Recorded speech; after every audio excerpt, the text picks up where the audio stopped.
안녕하십니까. 박상규입니다. 이 방송은 유튜브 KTV 뉴스에서도 실시간으로 보실 수 있습니다. 트럼프 미국 대통령이 중국을 제외한 세계 75개국의 상호 관세를 90일 유예했습니다. 또 지금은 기업을 미국으로 이전할 적기라면서 기다리지 말고 지금 당장 하라고 독려했습니다. 이상기후와 인력 부족을 극복하기 위해 수학 로봇과 농림위성까지 동원되고 있습니다. 정부가 하반기에 발사를 예정한 농림위성 등 스마트 농업의 미래를 자세히 소개하겠습니다. 한국 아이스크림과 과자가 세계인의 입맛을 사로잡고 있습니다. 한 해 3억 개 이상 팔려나가는 K 아이스크림의 성공 비결, 그리고 현지인들은 왜 이렇게 한국 아이스크림 좋아하는지 알려드리겠습니다. 정우김 전 국회의원, 최양호 기업정책연구원장 모시고 말씀 나누겠습니다. 어서 오십시오. 네, 반갑습니다. 중국과의 관세 전쟁만으로는 벅찼을까요? 아니면 이제 이런 중국을 콕 집어서 하려고 미리 예정했던 걸까요? 밤사이에 반전이 일어났습니다. 트럼프 미국 대통령은 중국을 뺀 나머지 국가에는 물론 우리나라까지 포함해서 관세를 유예해 줬어요. 이거 참 다행이죠? 그나마 다행인 일인데 전 세계의 경제 안보에 그 정도의 영향을 미치는 나라의 대통령이 어떻게 이러한 그 결정을 이렇게 마치도 그냥 오르락내리락 롤러코스터를 타듯이 할 수 있을까? 어쨌든 폭락한 주가가 다시 원상 회복에 가까운 반등을 해서 다행이라고 볼 수가 있는데요.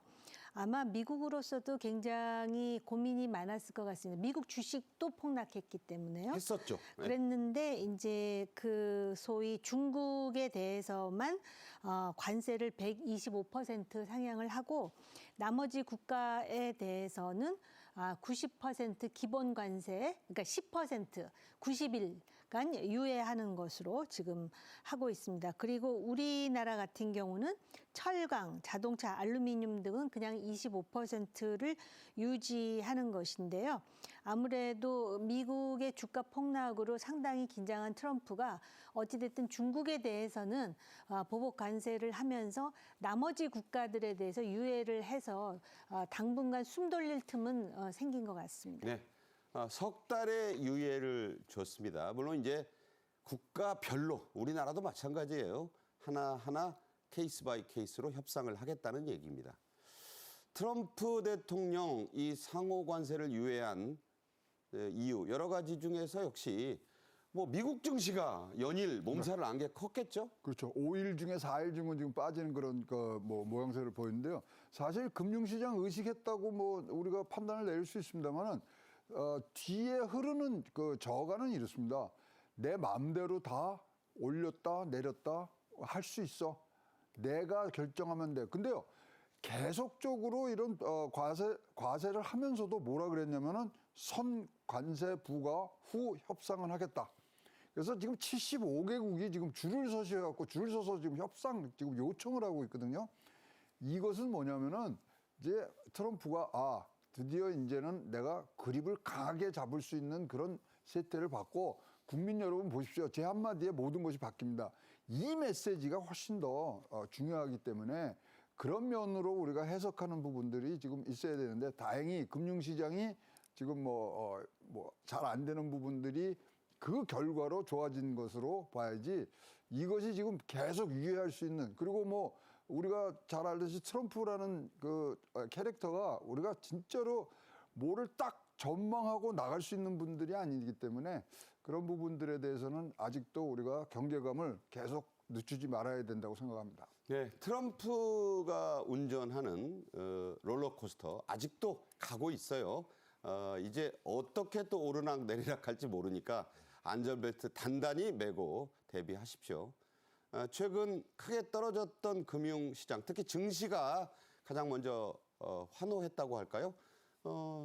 미국 증시 아주 놀랄 만큼 반등을 했고 일단 코스피도 매수 사이드카. 그러니까 이것도 급등세죠 지금. 네, 급등세 좀 잡았고요. 저 뭐 S&P 500 같은 데가 이제 뭐 9.5%가 지금 오르는데 17년 만에 최대 상승폭이에요. 저 1000포인트 이상 올랐다고요. 그렇습니다. 그다음에 이제 다우존스는 7.8, 그다음에 필라델피아 반도체가 지금 19% 올랐거든요. 이건 뭐 최근에 본 숫자 중에 가장 높은 부분들이 있는데 지금 어쨌든 간에 그러니까 한국의 지금 증시도 좀 매수 사이드카가 이제 발동이 돼서 5분간 거래가 정지됩니다.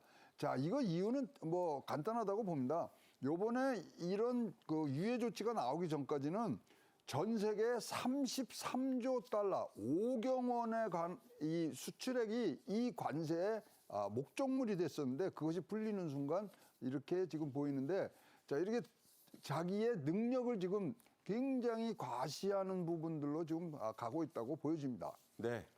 자, 관세가 이렇게 유예된 데 대한 우리 정부 아무래도 뭐 한숨 돌렸다는 분위기가 있는데 한덕수 대행은 어떻게 지금 반응하고 있나요? 네, 한덕수 권한대행과 트럼프와의 통화가 있었죠.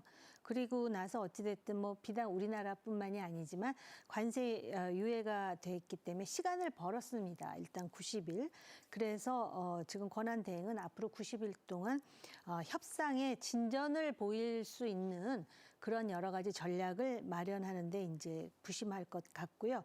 그다음에 특히 규제를 담당하는 장관들이 노력해달라 이런 말을 했다고 합니다. 정인교 본부장은 관세 유예에 대해서 긍정적으로 평가를 하면서 결국은 90일 넘으면 이제 관세가 또 어떻게 요동칠지 모르기 때문에 영향을 줄 여지를 확보했다라고 하는데요. 우리나라 정치 상황과 연동시켜 보면은 지금 그 대선이 60일도 안 남지 않았습니까? 55일 남았어요. 그런 상황에서 지금 권한대행 정부가 뭔가 틀을 잡아놔야 됩니다. 왜냐하면 새로운 정부로서는 30일밖에 시간이 없는 상황이거든요.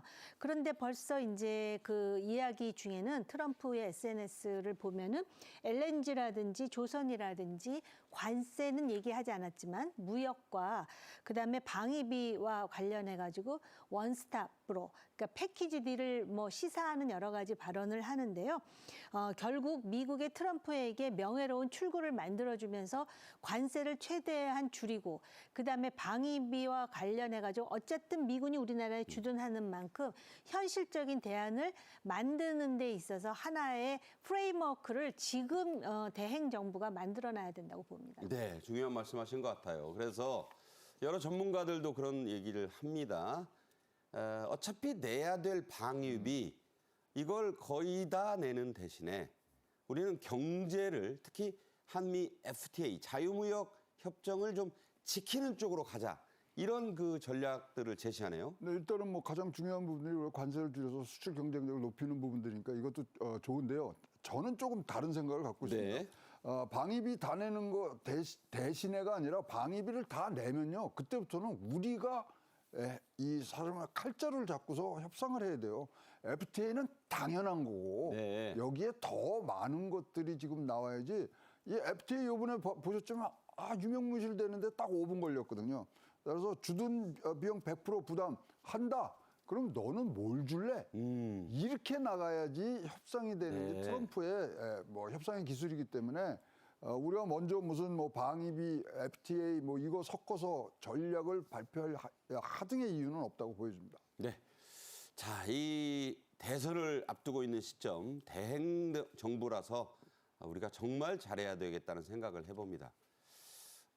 알테쉬라고 그러나요? 뭐 중국의 저가 그 플랫폼 이게 싼 맛에 샀거든요. 싼 맛에 너무 싸니까 싸도 자 이제 이게 그 배보다 배꼽이 더 커진 셈이죠. 네, 그러면 이제 1200% 정도의 지금 관세를 매고 또 거기다가 800달러짜리 밑에는 이제 무관세를 해줬거든요. 그런 것까지 다 합하면은 자, 16불짜리가 11189불 111배가 올라갑니다. 야, 저거 사겠어요. 저거 안 사죠. 네. 뭐 저거 진짜로 싼 맛에 사는 부분들인데 뭐 품질이 좋다 그래도 저렇게 많이 돈을 내고 살 이유가 이제 없어지는 겁니다. 그래서 이런 저가 상품들이 이제 타격을 입기 때문에 과연 저런 물건들이 어디로 올 거냐? 걱정은 한국으로 흘러 들어올 것 같아서 이제 걱정이 되는 거죠. 우리가 지금 관세가 좀 낮으니까. 네, 낮으니까 서로 중국하고는. 그래서 지금 중국의 대미 수출이 이제 2018년도에 19%, 지난해 14%가 됐는데, 자, 지금 서로 간에 싸움을 해서 남는 거는 진짜 앙금밖에 없거든요. 그래서 이런 부분들을 지금 지렛대로 하는데, 자, 트럼프가 한 말이 굉장히 지금 중요합니다. 중국에서 전화가 왔다. 그러면 시진핑 주석하고 지금 만날 생각이 있다. 그러면 택일을 하고 장소를 정하는 건 분명히 트럼프가 할 겁니다. 그 시점을 계기로 해서 이 문제들은 조금씩 풀려나갈 것으로 보입니다. 네. 자, 트럼프 대통령이 속내를 이 관세를 유예하면서 드러냈습니다. 바로 지금이 미국으로 기업을 이전할 적기다라고 했어요. 그것도 당장 하라고 했죠. 근데 트럼프의 속내인데요. 현실이 트럼프의 속내가 실현될 정도로 그렇게 녹록한 상황은 아닙니다. 그런데 아무튼 지금은 당신이 기업을 미국으로 이전할 적기. 그러니까 이제 다른 나라에 투자되고 있는 기업들을 미국으로 이전함으로써 고용을 창출하고 미국의 제조업이 다시 화랑을 맞는 그런 시나리오를 구성하는 것 같습니다. 그러면서 미국에서는 관세는 거의 없고 들어온다면 네. 그다음에 인프라, 전기 에너지 같은 것들, 그다음에 사업 승인 받는데 용이하다. 그러면서 환경 규제로 인한 지연도 없다. 그래서 석탄 규제도 다 풀었습니다. 그러니까요. 석탄은 아름다운 자원이다 운운하면서 지금 하라 그러는데요. 과거에 미국이 왜 그러면은 그러한 기업들을 다른 나라로 이전시켰는가? 소위 그 청정 산업이라든지 또는 그 두뇌를 이용하는 산업은 자기네들이 유지하고 그렇죠. 굴뚝 산업을 다른 데로 전가했던 그 차원에서 했는데 이걸 다시 이제 들어오라는 것인데 그것 때문에 이제 관세를 높이고 굉장히 극단적인 정책을 추구하다가 지금 다시 이제 그 중국만 빼고는 관세를 유예한 상황 아닙니까? 근데 트럼프의 이러한 발상에 대해서 그 밑에 참모들 중에 제대로 된 브레이크를 밟아주는 사람이 없다라는 것이 미국에만 영향을 줄 뿐만 아니라 다른 나라의 파장이 크다는 점에서 여러 가지로 우리가 우려할 사항이 크다고 봅니다. 네, 정호김 의원이 늘 말씀하신 그 어른들의 축이 사라졌다. 딸랑이들만 지금 있다는 거예요. 미국 좀 인사들 들으면 기분 나쁘겠지만, 자, 오직 중공만이 트럼프 대통령에 맞서서 관세 전면전에 들어갔습니다. 나름 뭐 이에는 이, 눈에는 눈 이렇게 좀 해보겠다는 거죠? 네, 근데 이제 그 지금 봐서는 트럼프가 막 압도적으로 중국을 제압하는 것 같은데 이미 트럼프 일기에 겪어본 경험이 있습니다, 중국이. 그래서 그동안 많은 대비를 했다 그러더라고요. 그래서 이 소위 관세 전면전의 결과가 어떠할지에 대해서는 당연히 미국이 우위에 있다라고 단정하기에는 아직은 이른 상황인 것 같습니다.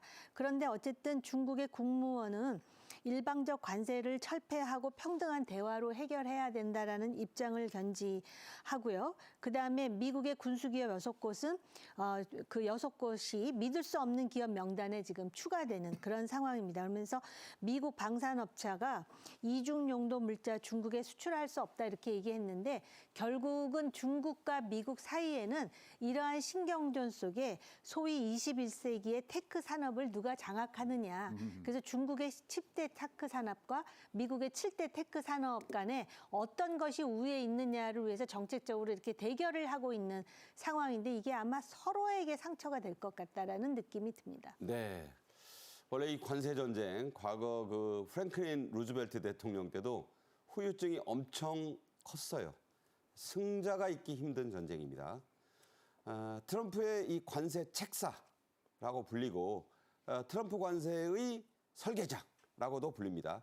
피터 나바로 고문이라는 사람인데 이 관세 폭탄 투하의 주역으로 지금 알려지고 있죠. 그렇습니다. 요번에 이제 어떤 그 뭐 현상이 나타나면 이분이 내놓은 숫자에 다 접근을 했어요. 그러니까 그대로 됐어요. 네, 6가지의 대안이 올라왔는데 그중에 피터 나바로스는 지금 이 퍼센테이지가 지금 채택이 돼서 피터 나바로스가 굉장히 지금 올라간 듯한 모습을 지금 보이고 있는데요. 그럼에도 불구하고 지금 피터 나바로나 그 뭐 이 백악관에서의 내부 정치 싸움이 피터 나바로를 굉장히 지금 뭐 추앙하고 뭐 이렇게 치켜 띄우는 부분들이 아니에요. 미국의 트럼프가 가장 싫어하는 게 뭐냐면 공동 대통령이라는 얘기가 나오는데 그것만은 진짜로 아주 뭐 신경질적인 반응한 게 지금 이 트럼프 대통령이 온리 원인데. 네. 지금 피터 나바로에게 그런 얘기들이 공동 대통령이다 이런 얘기가 나온 거 보면 내부적으로도 피터 나바로가 그립을 꽉 잡고 있는 듯한 모습은 아닌 걸로 보여집니다. 네, 공동 대통령을 싫어하는 게 이 절대 권력을 잡은 사람들의 특징입니다. 동서고금을 막론하고 그랬어요. 한때 공동 대통령 얘기 처음 나왔던 사람 또 있잖아요. 1호 친구, 퍼스트 버디인 트럼프의 이 절친 머스크입니다. 머스크와 나바로 서로 헐뜯으면서 아주 대판 싸웠다죠. 네, 이게 이제 그 소위 정권 내부의 권력 싸움일 수도 있지만 철학과 이해관계가 완전히 상충하기 때문에 그럴 수 있습니다.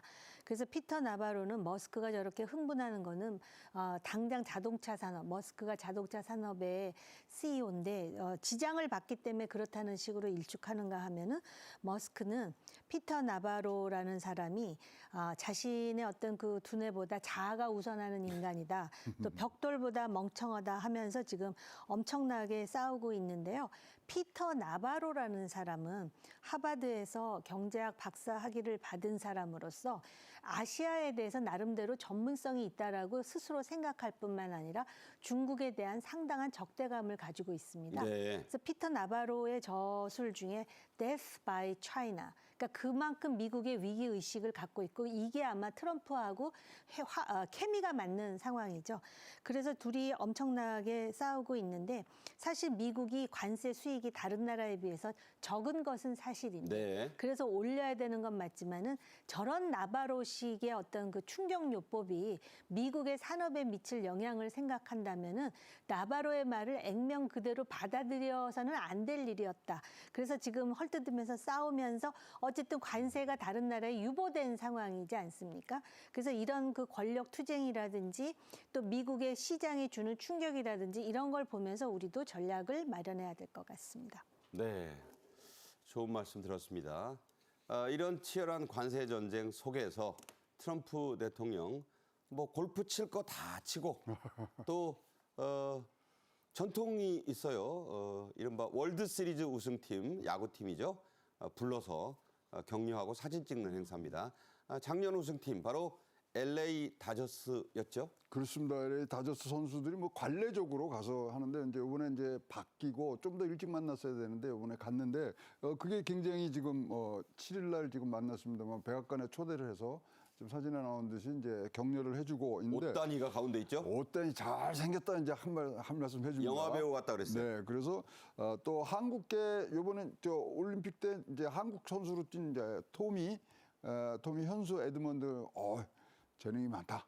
네. 그러니까 그럼 뭐 부모 중 한쪽이 한국인이죠. 그렇습니다. 그런데 뭐 일단 일종의 이제 관례고 이런 부분들이 있습니다만은 하여튼 골프를 너무 일기 때도 너무 많이 치시고 이런 운동에 관해서 좋게 하는데 일기 때요 골프를 315회를 자기 재임 기간에 칩니다. 그럼 1년에 80번 친 거거든요. 네. 그럼 52주 이제 토요일 일을 뭐 다 쳤다는 얘기인데 뭐 본인의 이 건강 관리를 해서 한다는데 뭐 할 말은 없습니다만 자기 골프장이에요. 네. 자기 골프장에 가서 무료로 치고 있습니다. 네, 골프장이 큰 것만 19개입니다.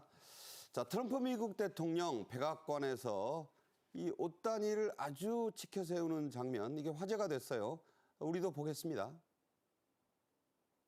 And an elite group known as the 40-40 Club. It's a 40-40 club, and very few people make it. But unanimous National League MVP, Shohei Ohtani. Looks like a movie star. He's got a good future, I'm telling you. He shattered all of those records last year. 네, 트럼프 대통령 그 오벌 오피스 결단의 책상 옆으로 불렀습니다. 또 그래서 악수도 하고 뭐 이랬어요. 이거 뭐 대단한 일입니다. 옷단위가 어떻게 느꼈는지는 모르겠습니다. 자, 한국의 이 골프 여제로 불렸던 박세리 선수, 나도 과거 트럼프와 골프 치자고 제안을 받았었다. 네. 그런데 거절했다 이런 말했죠. 네, 뭐 자기가 할 일이 있고 진짜 목표였기 때문에 이렇게 뭐 유명하신 분들하고 치는 게 자기한테 도움이 안 된다는 생각을 해서 했는데 사실 이게 왜 그러냐면 그 맨발 투혼 있지 않습니까? 그거를 사실 김우중 대우 그룹 회장하고 같이 텔레비를 같이 봅니다. 트럼프가 한국에 왔을 때. 그래서 이하고 왜 2017년도 US 오픈 할 때 한국 선수들이 1등부터 4등까지 했을 때 아니었습니까?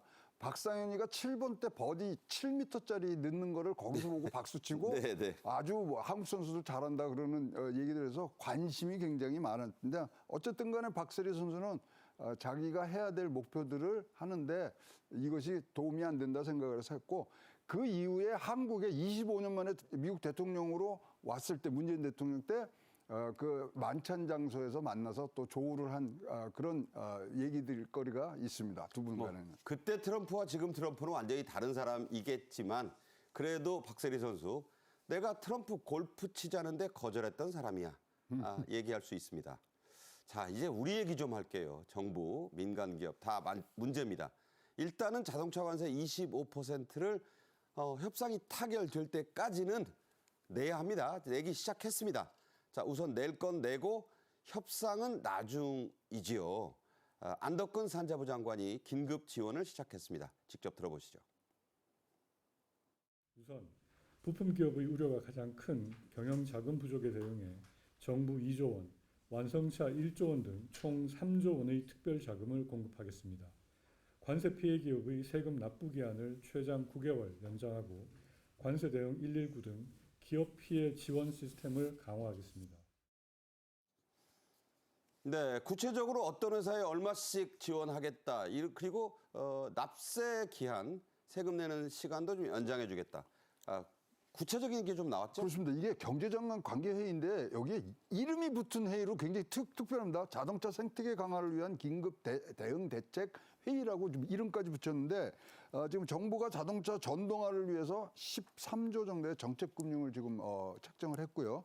그다음에 이제 정책 자금들을 해서 총 3조 원, 특히 이제 현대 기아차에 관해서 이제 현지에서 지금 생산하는 부분들에 있어서 또 1조 원. 그리고 이제 법인세 등에 대해서 세제에 관해서 조금 뒤에 납부 기한을 연장해 주는 부분에서 자 이렇게 해서 뭐를 하라 그러냐면 지금 자동차 3사에 대해서 협력 부품사까지도 이것으로 이 물결이 따뜻한 온기가 갈 수 있도록 해달라는 게 목적이었다고 보여집니다. 네. 자, 다른 부처들도 발벗고 나섰습니다. 일단 환경부, 기재부가 하고 있는데요. 자, 이 부처들은 어떻게 지원하죠? 지금 환경부 같은 경우는 전기차 할인 지원 비율을 최대 80%까지 확대하겠다라고 하고요. 기재부 같은 경우는 노후차를 이제 폐지하고 새로운 차를 사면은 개별 소비세를 또 70%까지 감면. 왜냐하면은 지금 해외에 수출하려고 그러면 관세 장벽 때문에 어려움을 겪으니까 내수를 그렇죠. 진작시켜야 되지 않겠습니까? 네네. 그다음에 인도네시아, 인도, 사우디아라비아 같은 무관세 수출국에 이제 집중적으로 수출을 할 수 있도록 지원을 하는 것이죠. 아랍에미리트, 브라질, 멕시코도 네. 포함된대요. 그다음에 수출 관세 바우처를 1,000억으로 증대해가지고 수출 보험료를 할인하는 그 할인을 또 연장하는 그런 정책을 만들고 있습니다. 네. 민관이 정말 총력 대응에도 잘 될지 말지 하는 그런 문제입니다. 이거 석 달 연장해줬다고 한숨만 돌린 거지 해결된 게 아닙니다. 자, 우울하고 힘든 얘기는 좀 이쯤 하고 우리 좀 밝은 소식 좀 전해드릴게요. 농사 짓는데 쟁기 소 활용한다. 이거 영화나 드라마에나 나오는 얘기고 요즘은요 농림 인공위성도 쏘아 올린다고 합니다. 정말 놀랍죠? 영상 보겠습니다. 우주에서 시작되는 신기술의 연결로 위성을 통해 더 체계적인 농업 환경을 준비합니다. 우주의 시력으로 벼 재배 면적과 생육 관측을 보다 정밀하게 해내고 급격한 농지 환경의 변화를 찾아내고 관측하는 기술은 농업재해, 재난에 대비할 수 있는 힘이 되죠. 자, 농사 짓는 데 쓰라고 인공위성을 쏘아 올린다. 말씀드린 대로 참 좋은데 꿈 같은 얘기입니다.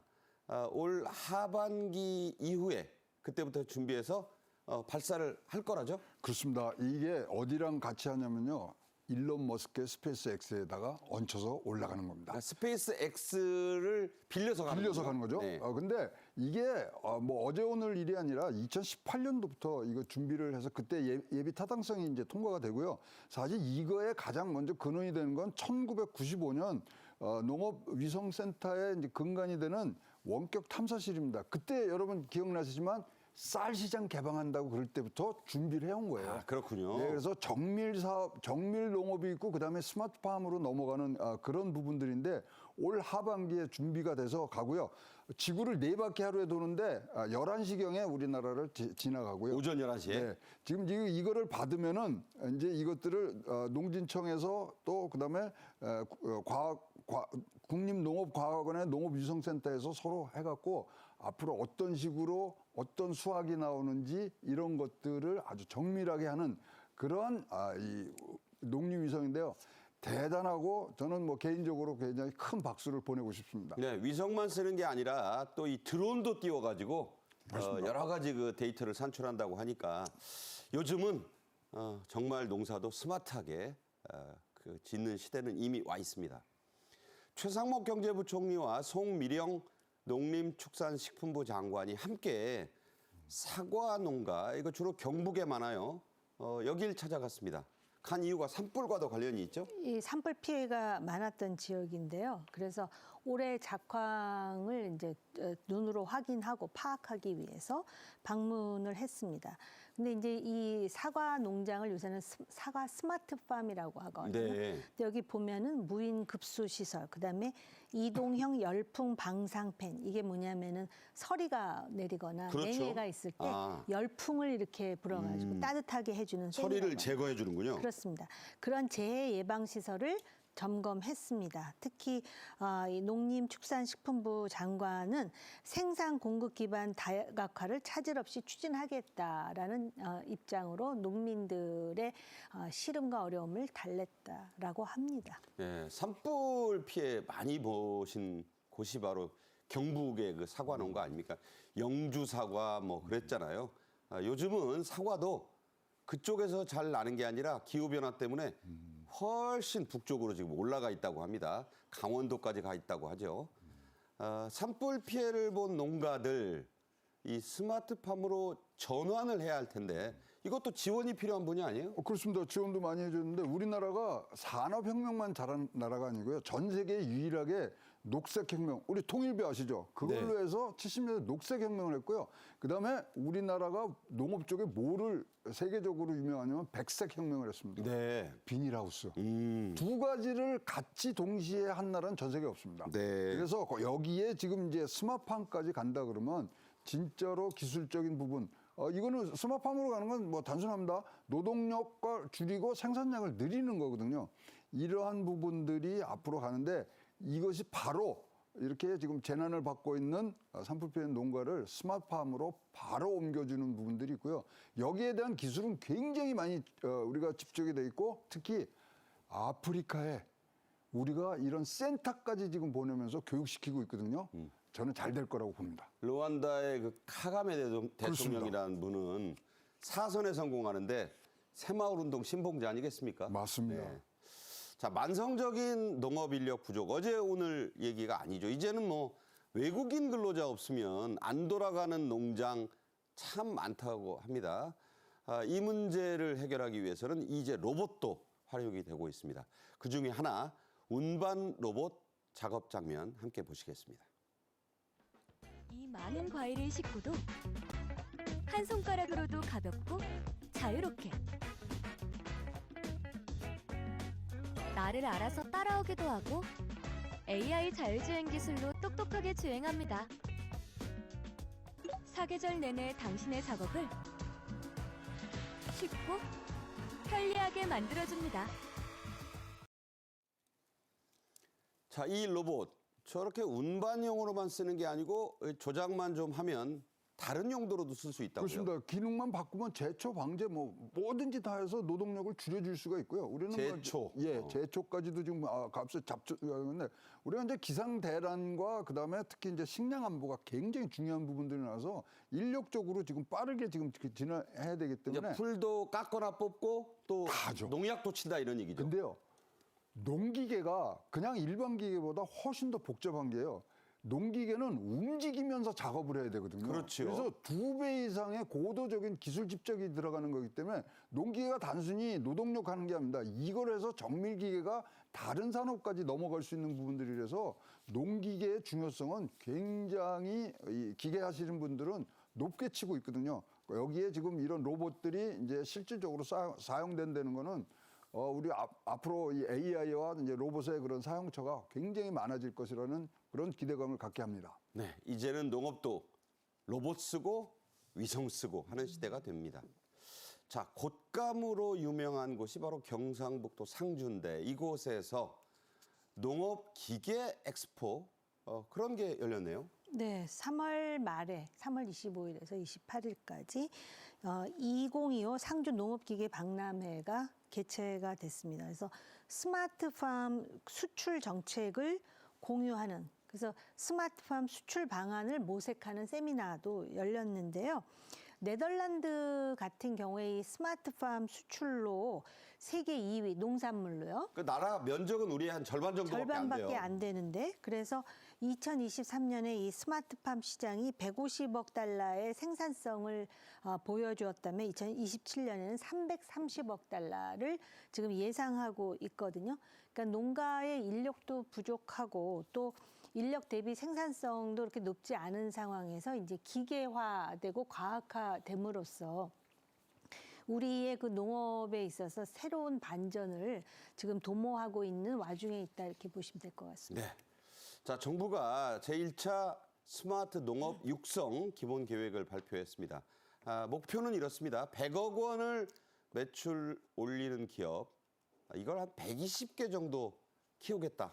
목표는 아주 좋아요. 좋아요. 한 20여 개 되는 걸 120개, 6배나 지르는데 사실 이건 2024년도 7월 달에 스마트 농업 육성 및 지원에 관한 법률이 통과가 됩니다. 그리고 올해 1월 달에 1차 스마트 농업 육성 기본 계획이 나오는데 뭐라고 이해하시면 좋냐면요. 경제개발 5개년 계획입니다. 똑같습니다. 해봤잖아요. 이거 충분히 우리가 할 수 있는 부분들이고 따라서 지금 120개의 이제 매출 100억을 하는 그런 이제 슈퍼 팜들을 지금 만들려고 저게 하고요. 지금 수출도 아주 비약적으로 늘었네요. 지금 뭐 이 부분들은 우리가 해봐서 알지 않습니까? 경제개발 500년 계획을 지금 또 하고 여기에 우리 농촌은 아직도 근간이 되는 게 새마을운동이거든요. 이런 부분들이 같이 간다 그러면 이 스마트팜의 수출이 2029년, 2030년까지는 9억 달러. 그리고 이런 것들이 앞으로 더 퍼질라 그러면 임대형 스마트팜도 여러 가지 시범적으로 할 수 있는 부분들이 이렇게 가서 이거 장기 임대를 해줄 수 있고요. 사실 우리가 뭐 농업에 대해서 지금 뭐 좀 관심이 없지만 아프리카 그다음에 동남아시아 무지무지하게 찾아옵니다. 네. 스마트팜에 대해서는 제가 뭐 이해하는 이 정도로는 세계에서 첫 번째, 두 번째 가고요. 새마을 정신이라는 게 딱 하나 갖고 들어도 전 세계에 가서 우리가 이 기본 계획을 성취할 수 있는 부분들이 많다고 생각을 합니다. 네. 자, 스마트 팜. 이 뭐 영어이기만 한 게 아니고요. 이 스마트 농법 자체가 전문 인력을 필요로 합니다. 당연히 교육도 잘 시켜야겠고 그 자금도 필요한 건 지원을 해야겠죠? 네, 그래서 우선 교육기관을 8개로 지금 확대하겠다라는 것이고요. 그다음에 이 스마트 농업에 종사하는 관리사들에 대한 자격 제도를 연내에 도입하겠다. 그러니까 아직 도입이 안 돼 있는 거예요. 그러니까 스마트 농업 농업관리사 자격 제도거든요. 그다음에 그 농업에 있어서 그 무엇을 그러면 재배하느냐, 이 작물 다변화와 수출 또 그 노선이 확대돼야 되지 않겠습니까? 그러기 위해서는 지금 말씀하셨듯이 자금이 있어야 기계도 도입하고 사람도 관리사들도 쓰지 않겠습니까? 그렇죠. 그런데다가 이제 개발 제한구역으로 되어 있는 지역에 대해서 그거를 이제 해제하는 법령 개정도 지금 추진하고 있는 상황입니다. 이렇게 되다 보면은 전 세계적으로 지금 앞으로는 식량 안보가 굉장히 중요하기 때문에 미리 대비한다는 차원뿐만 아니라 아까도 말씀드렸듯이 우리나라 농업 인구가 줄어들고 고령화되고 있지 않습니까? 그래서 그러한 것에 대응하는 기후변화에 대응하는 기계와 스마트팜이 앞으로 좀 더 확대돼야 될 것 같습니다. 네. 원래 이 아이스크림이니 과자, 뭐 스낵이니 하는 거 외국에서 들어온 건데요. 요즘은 이 한국 과자, 한국 아이스크림이 세계인, 특히 서구인의 입맛을 사로잡고 있습니다. 1년에 한 회사가 3억 개가 넘게 아이스크림을 팔 만큼 인기를 끌고 있는데요. K-스낵이라고 외국에서는 부르는 이 과자 수출도 아주 잘 되고 있습니다. 먼저 영상 보시죠.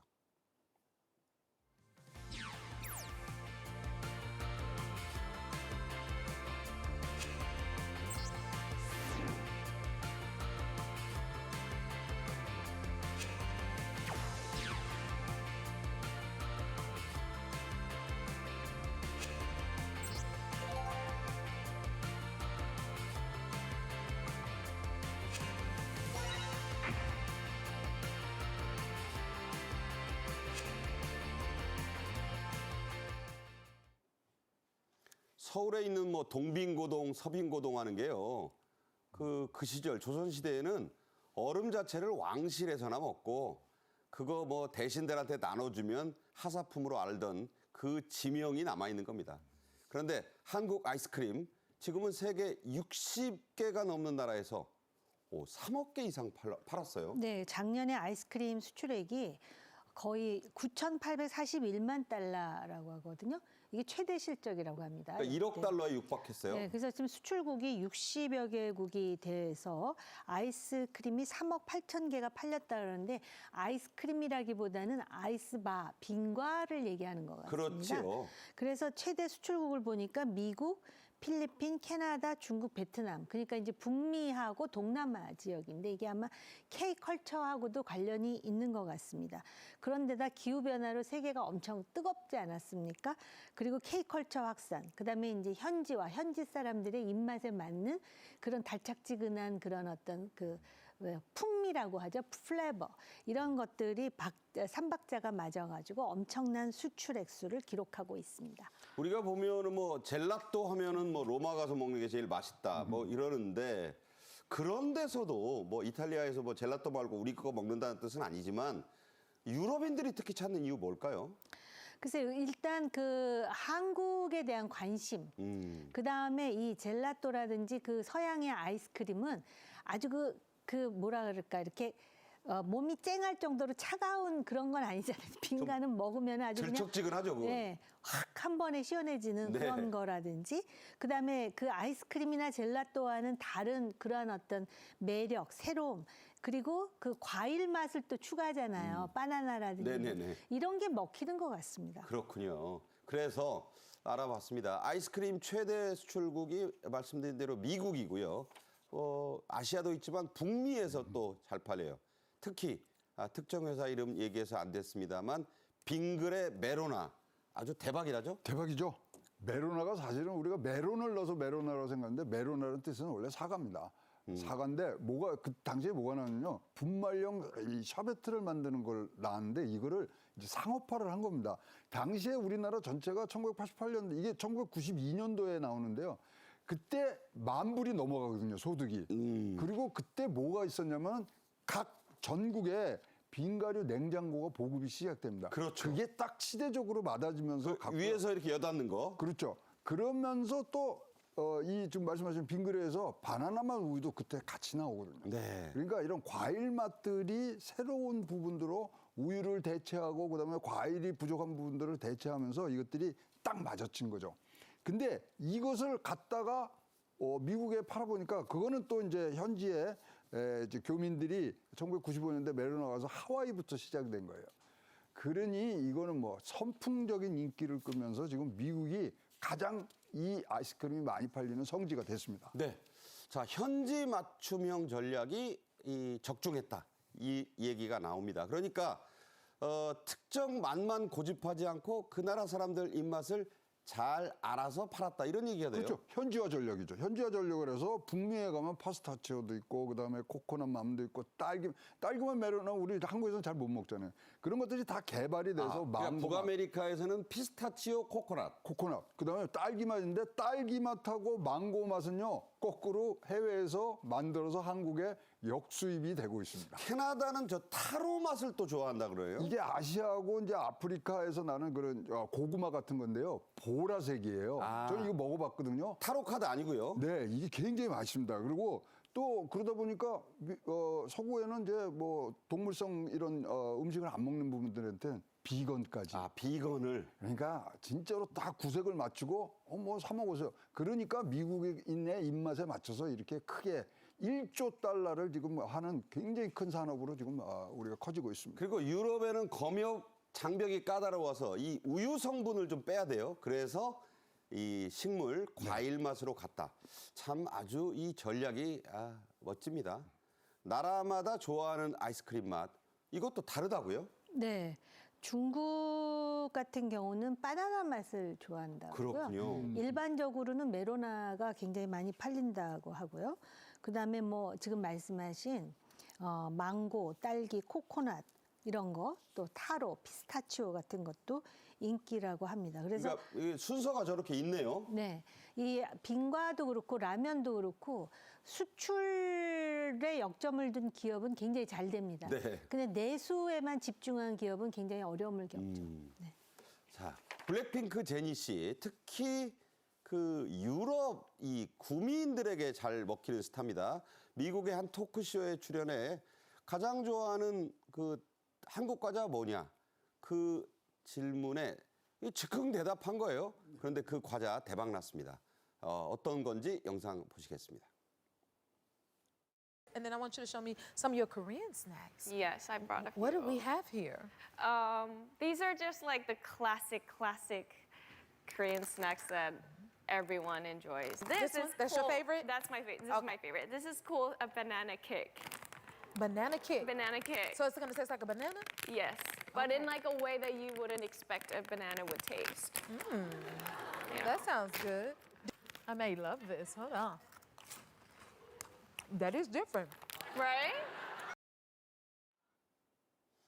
네, 자, 이 방송 하나로 제조사인 농심 그야말로 로또를 맞았다고요? 네, 시가총액이 2,640억이 바로 로또가 아니네요. 로또 몇백 배 되네요. 몇백 배 되는 겁니다. 여기 제니퍼 허드슨이라는 이 쇼 이름인데요.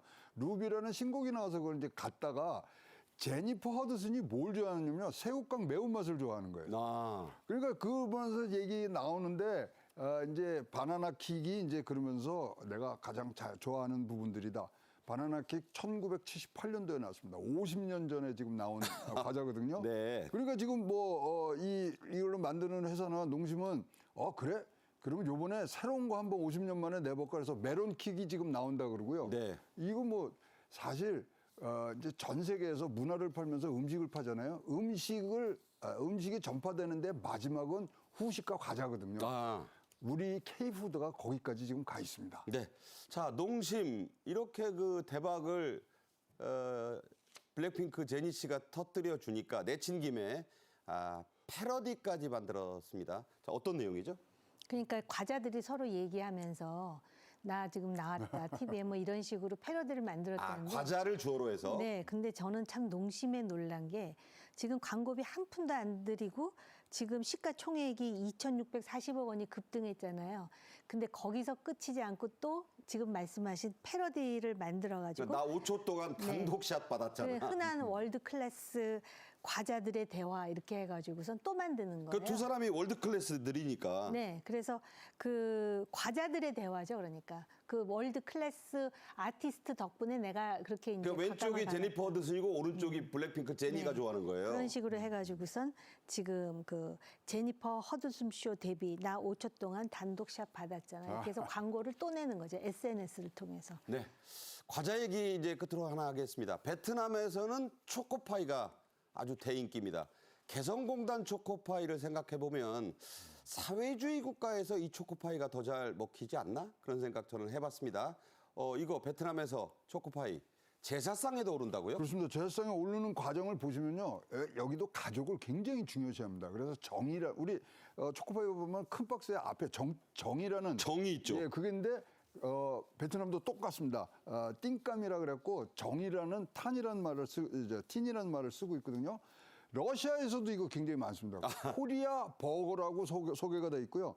그러다 보니까 이제 제사상에 오른 거는 고인에게 바치는 정성뿐만 아니라 가족의 화합을 기원하는 차원에서 제사상에 올린다고 합니다. 자, 우리나라에서도요, 그 유원지나 리조트에 차린 그 제상에 초코파이 올려놓고 하는 분들이 있습니다. 베트남 얘기만 할 건 아니라고 생각합니다. 지금까지 정호김 전 의원, 최양호 원장과 함께 했습니다. 잘 들었습니다. 고맙습니다. 자, 오늘도 즐겁고 활기찬 하루 보내셨으면 좋겠습니다. 내일 오후 1시에 뵙죠. 고맙습니다.